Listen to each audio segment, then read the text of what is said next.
All right, got a brand new art for inspiration for you. If you're a fan of Walt Simonson and or Arthur Adams, stick around. Check this out. We're going to look at a couple collected editions here. Kind of hard to find, but you might enjoy these. All right, so X Factor. We got two collected editions here from Panini Press, Panini Comics. 1988 X Factor. They labeled them by year, by the way. It's basically the entire year, including the events. If there is any crossover books with these events, they also go in here. So we've got the 1988 and then also the 1989. All right. And it shows Louise and Walt as being the credits. It's not true. It's not just them. This one in particular. You're also going to get the Rob Liefeld issues, Arthur Adams, and Marc Silvestri crossover books in these. So take a peek at the 88. Now, I do buy these books because of the art. Okay? These are in French, just letting you know. But we're going to check them out. They are a little oversized too. So sorry about the vantage point here with the camera. You know, maybe I can zoom this out. Hold on, give me 1 second here. Let's see. Let's see if I can zoom out just a tad. All right, that's probably good right there. Okay. Apply it. Okay. Okay. I guess that's better. Is it better?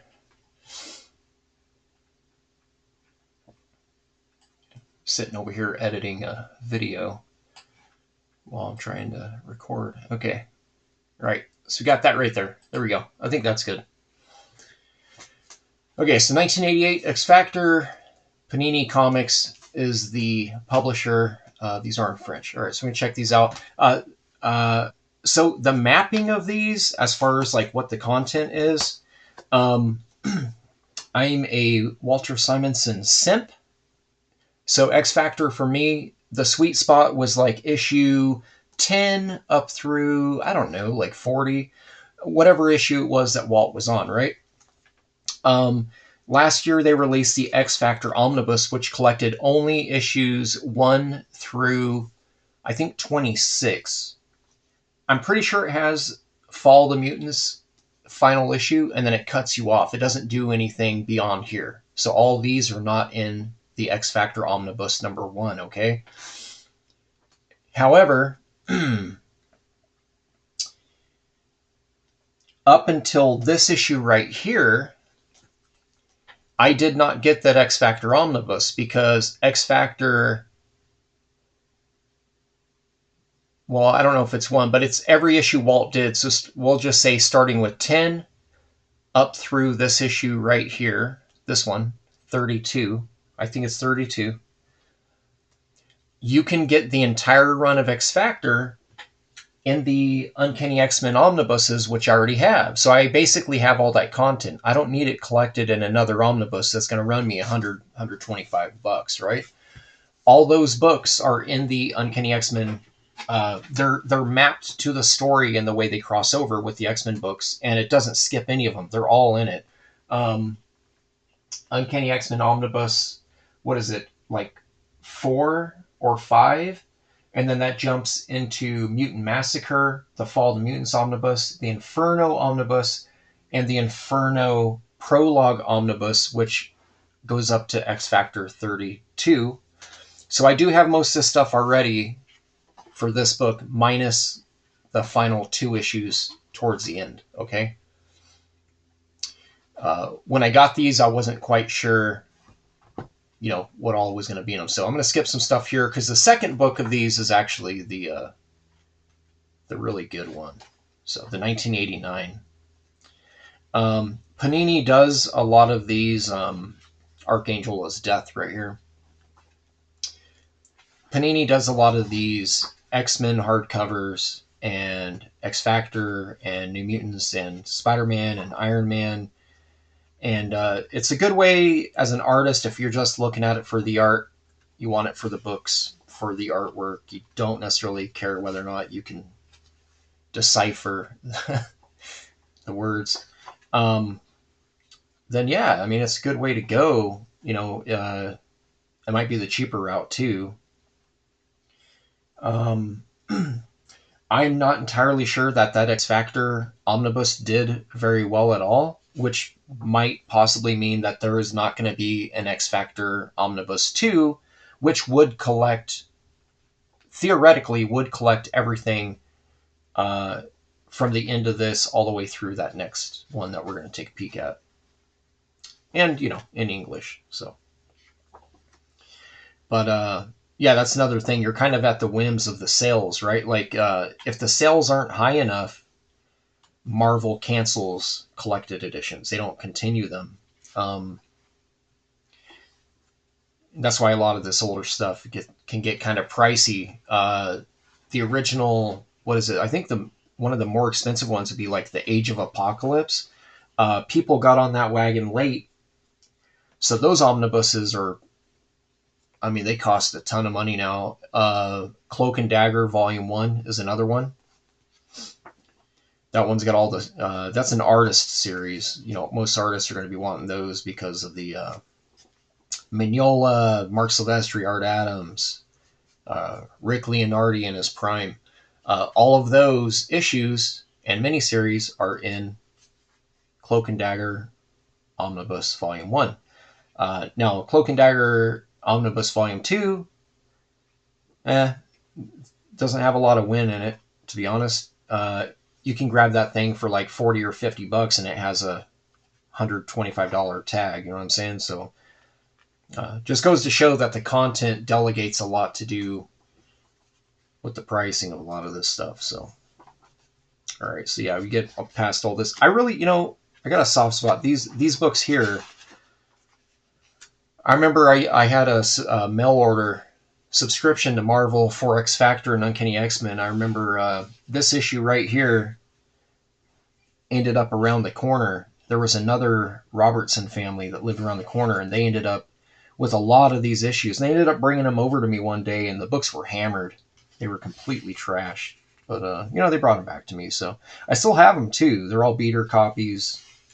Obviously, any of the mail order stuff. They used to put them in this paper bag type sleeve, and it was just loose. Like, the book could totally fall out. It wasn't sealed at either end. And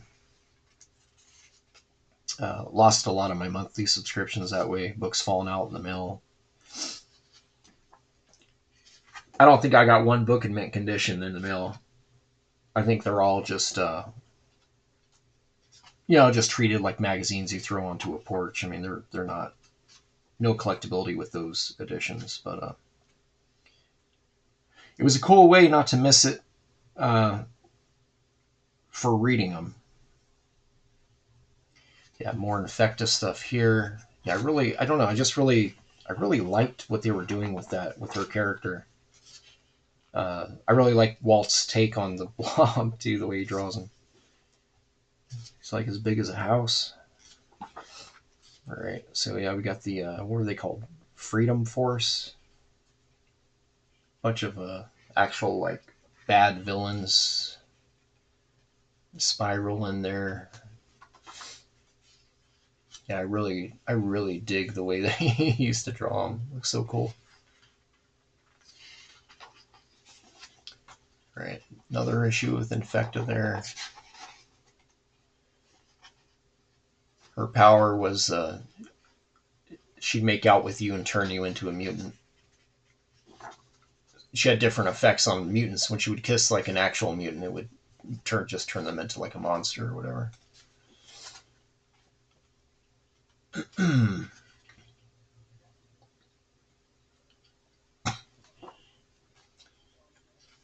Yeah, so got more stuff here with Archangel. And they're bringing him into the fold. Let's see if we get through these issues here.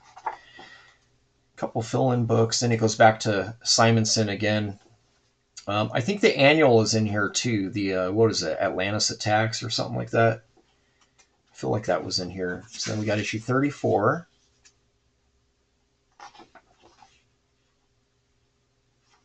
Kind of like this cover. So yeah, just a bunch of Walt Simonson goodness in here. Um, you know, like I said, if it wasn't for those last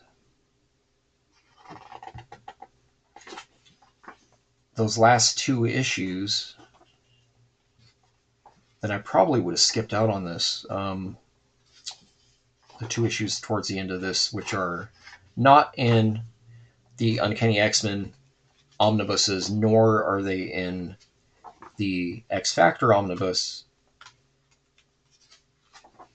which could have been a deciding factor. I feel like if that X Factor omnibus had like the first 50 books, it would have been a no-brainer, because that's 20 full issues, 20 months of comics that have not been collected in Uncanny X-Men omnibuses. And yes, that's the end of that there. I really don't have a whole lot more X-Men stuff past that would bring you past the Jim Lee Wills era, and I don't really have a whole lot of want or need for that stuff. Kubert's Wolverine, yeah, for sure, but yeah, beyond that, not really. Wasn't really a huge fan of mid '90s Daniel or Capullo on those X books. All right, so okay, so that's it for there. These are other editions. They have tons of editions of all these books: X Factor, Alpha Flight, New Mutants, X-Men, Wolverine. So there's that one there. Okay. All right, now we're gonna look at the cool one, which is the 1989. All right. This is the cool one. You get the Liefeld fill-in issue. You get the Silvestri crossover issues, which yeah, I already got them, but it's still pretty cool to see them collected again. Yeah, so it's going to have the entire Inferno run of books, and I'm gonna skip pages here. I believe my other art for inspiration's up for those omnibuses. If not, shame on me. Yeah, so I'm going to skip some of this here. Awesome work by Walt.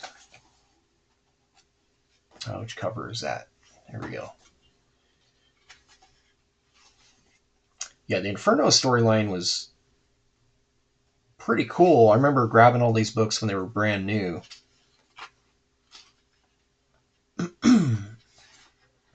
Definitely a dark era for all of the X-Men titles, and the crossover titles like Mutants, and even like Power Pack, I think, was involved in it. Todd McFarlane on Spider-Man had a few crossovers into that run of books too. Yeah, so you get towards the end here. Pages are thick. Nice paper, by the way. Very nice paper here. So you get the end here. Walt Simonson still. Page turn. Silvestri. Right? So you get the Marc Silvestri goodness in here.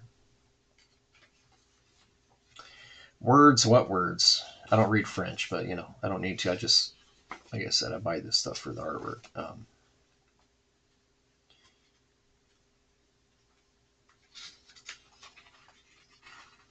Surprisingly, though, Chris Claremont not as word heavy in French. There's a lot of padding in them balloons there.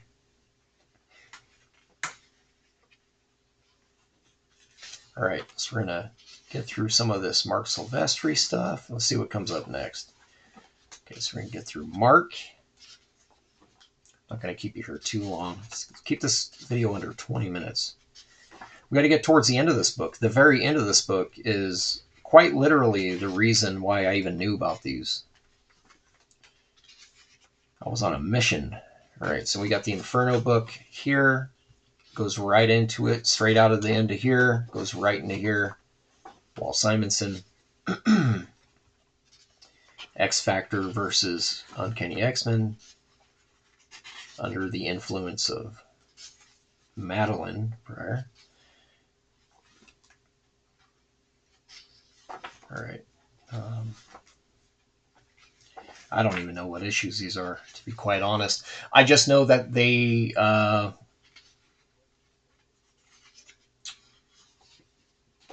let's see, what issue is that? Yeah, these things go, I feel like 15 books past that final Inferno prologue. So essentially, uh, uh, during my research of these particular editions of these, I figured out that um, not only do they contain issues that would in the future not be collected uh, because they're not part of a story arc, they also collect a bunch of these fill-in issues that really have no purpose of being collected to begin with because of that reason as well, that were drawn by top tier talent. So that was kind of a no-brainer for me. I was like, well, I get to get that. I kind of like that Liefeld issue. I remember buying it. I was in junior high school when it came out. So you got more Silvestri here, Uncanny. Let's pop through all this. These pages are so cool. I'm skipping quite a bit, by the way, guys. Like this is a huge volume. Then you get all the way up here to the X Factor by Walt, and then it's got the Sinister cover. Well, you got Mr. Sinister in it. This is Silvestri, but yeah, you got Mr. Sinister in there. It's my favorite version of him. I always thought he looked really similar to Colossus. All right, so then you get the issue 40. This is the Rob Liefeld issue here. He only did the one fill-in. So, who's the inker on this? Milgram.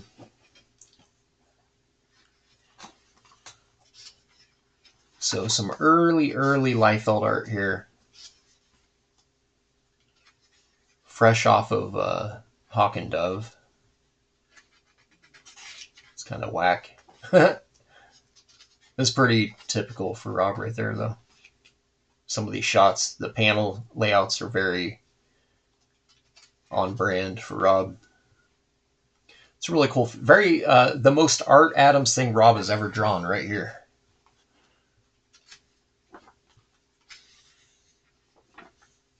So yeah, very obviously some George Perez influence, a lot of Art Adams influence in there. All right, so there's that fill in. Got the Atlantis Attacks book, annual, I should say, by John Byrne and Walt Simonson. Pretty decent story. Colors were a little underwhelming. You got some Byrne pages in there too.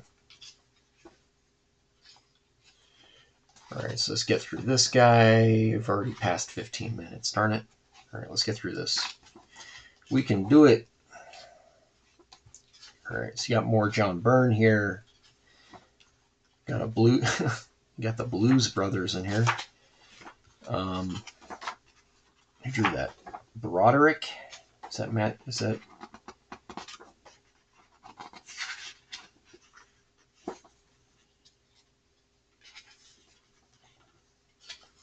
No, Bogdanov. All right, here it is right here. The main reason I even wanted this thing to begin with. X Factor 41 and 42. Super, super awesome artwork. Arthur Adams, all right? All right, so this year I will go through, we're looking at a 28-minute video at this point. All right, so let me move this so you can see it. This 2-issue run featured a character which was like a send-in. You make a mutant and they'll throw it in the book. Golden Boy is the character. Weirdly looks sort of like Art Adams in a weird way, like late teenage version of Art. So might be a self-insert, but basically his mutant power. He's like an alchemist. He can change stuff into different metals. So he changes this pin to, I guess, platinum and then gold. Uh, these trolls hunt gold and they know his power, so, you know, kind of can see the writing on the wall where that's going to go. But yeah, super awesome artwork here. A little more cartoony in the faces than what I was used to with art, but definitely a lot of stuff in here. I remember trying to draw this panel way back when I was learning how to draw. There's just a bunch of stuff in here.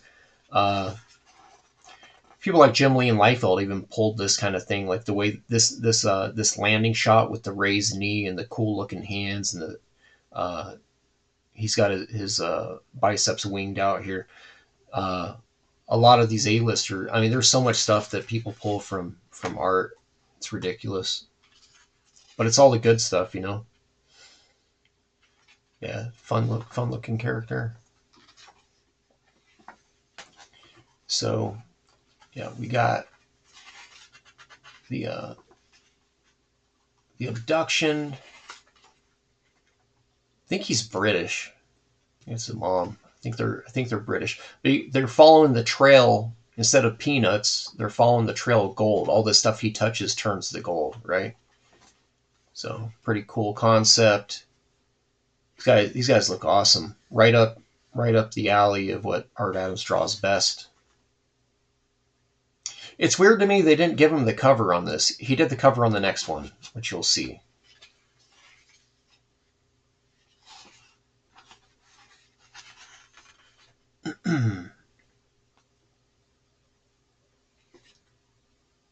Yeah, this artwork is just it's so rad. Here's Art Adams cover to this issue here, 42. I would love to own that original so much. Yeah, at different points in my life, I have owned probably 6 or 7 copies of this issue. They don't call them beater copies for nothing, right? They get beat up. Not a bagger board to be found around my Art Adams books. I look at them so often, it doesn't make sense to put them back, especially way back in the day. Yeah, this is an awesome shot. You know, a lot of us have drawn this stuff, you know, or been heavily inspired. I love the way Art draws hands. They just look very, I don't know, they look dynamic. He knows like the right shots to make stuff look dynamic and also draw it where it looks really, really cool. He does a lot of talking with his hands, if you'll notice. A lot of that in the Uncanny X-Men annuals as well that he illustrated.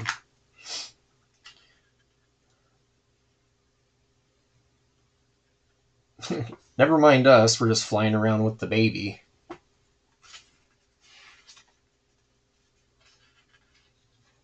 This guy travels around on a magic carpet, gets sliced by Archangel here. It almost falls through it.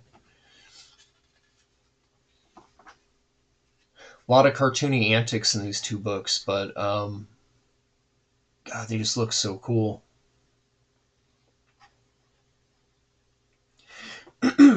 Definitely with the facial structure in here, I could definitely see a lot of what Joe Mad was pulling off of Adams.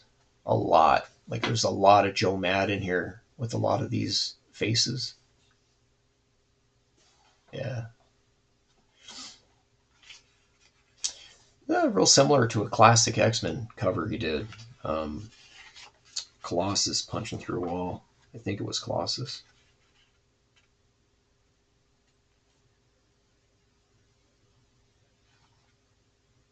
Got your little King Kong homage there.